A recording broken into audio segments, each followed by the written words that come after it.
Aujourd'hui, nous allons parler de la photographie en hiver, comment bien se préparer et comment bien préparer son matériel. Il y avait eu une vidéo que j'ai laissée que 24 heures, mais je n'étais pas content du résultat et finalement, quand ça ne me plaît pas, je retire. Tout d'abord, gardez vos batteries sur vous, c'est-à-dire au chaud, dans votre blouson, pas dans le sac, mais au chaud, sur vous, dans votre poche, dans vos poches internes, etc., jusqu'au lieu de prise de vue. Si votre appareil photo est dans le sac, retirez-lui sa batterie, vous mettrez sa batterie juste au moment de faire les photos. Deuxièmement, ayez toujours sur vous un sac plastique avec des sachets de silicagel. Pourquoi ? Eh bien, la raison est simple. Quand vous allez passer de nombreuses heures dehors où il fait froid, quand vous allez rentrer au chaud, il va y avoir de la condensation, de l'humidité qui va se créer sur l'appareil, sur les lentilles, mais aussi parfois à l'intérieur. Pour éviter que cette condensation abîme les circuits électriques et l'optique, et dépose également des traces sur l'optique en interne, je vous propose, avant de rentrer, vous prenez votre sac plastique, vous y mettez votre appareil photo, vous mettez dedans les sacs de silicagel, vous fermez le tout, vous rentrez et ainsi, au moment de la condensation, toute l'humidité sera absorbée par les sachets de silicagel. Une fois que tout est sec, vous prenez vos sachets de silicagel, vous les mettez sur un radiateur, ils retrouveront leur propriété initiale et vous pourrez les réutiliser. Petite parenthèse, il faut faire la même chose en été. En été, c'est le contraire, c'est qu'il fait bien chaud dehors, on rentre souvent dans des hôtels très climatisés, des endroits très frais, et on a ce même problème de condensation. D'ailleurs, on l'a tous sur les lunettes, pour les porteurs de lunettes, on a tous cette buée qui apparaît. Le sac plastique, personnellement, moi je prends un sac poubelle qui me permet, quand j'ai besoin de m'allonger par terre pour des points de vue différents, de pouvoir ne pas me salir, surtout si c'est humide, neigeux ou qu'il y a de la boue, etc. Je mets mon sac poubelle par terre et je peux ainsi m'allonger ou m'agenouiller sans me salir.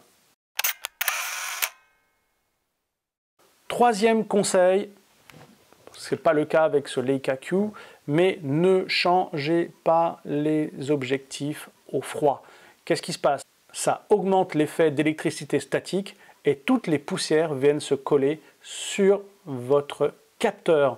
Et comme en général on fait du paysage, on aime bien diaphragmer un peu, c'est-à-dire fermer le diaphragme, et là sur toutes les photos, il y a des dizaines de points noirs qui sont des poussières.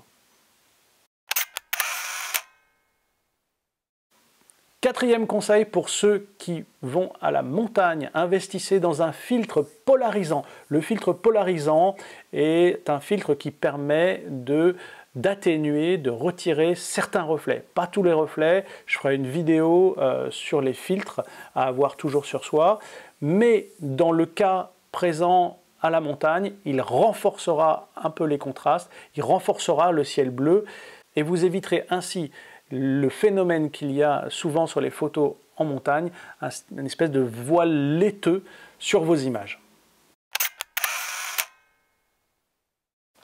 Je ne peux que vous recommander d'avoir un sac fourre-tout d'épaule pour ranger son appareil entre chaque photo. Je ne prends plus de sac à dos l'hiver parce que j'ai pas envie de, à chaque photo, mettre dedans l'appareil photo. Donc du coup, je laisse mon appareil photo en bandoulière. Les batteries se déchargent, je peux faire moins de photos, donc c'est pas idéal. En plus, quand l'appareil photo est dans le sac à dos, c'est là où arrive une scène qu'on aimerait prendre rapidement. C'est pas possible. Donc du coup, maintenant, j'ai un sac d'épaule tout le temps en hiver et je prends mon appareil photo que je remets régulièrement directement dedans. Petite pause, je vous rappelle que je donne des cours photo en présentiel ou en distanciel. N'hésitez pas à aller voir tout ça sur mon site internet yanmathias.fr.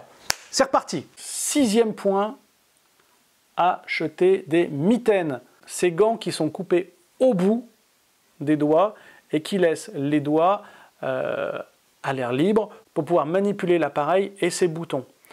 Avec des gants, c'est presque pareil qu'avec des moufles, c'est impossible. Conserve les mains au chaud tout en permettant de faire ces réglages correctement sur le boîtier. Septième et dernier conseil qu'il n'y avait pas sur la vidéo précédente. Si vous partez à la neige, alors très vite et très succinctement, ce qu'il se passe, c'est que votre cellule va avoir énormément de lumière. Vous allez donc passer en sous-exposition et les personnes que vous allez photographier ou les sujets que vous allez photographier seront bien entendu déjà moins clairs que la neige, donc eux vont être sous-exposés. Donc je vous conseille, quand vous allez à la neige et que vous prenez des objets ou des gens en photo, de surexposer légèrement votre image avec une correction d'exposition qui va de plus 0,5 à plus 1,5 parfois. Voilà, je ferai une petite vidéo sur l'utilisation de la cellule dans quelques temps. Voilà, vous savez tout, couvrez-vous bien pour la photographie en hiver parce que je sais que vous allez sortir faire des photos. Allez, à très vite.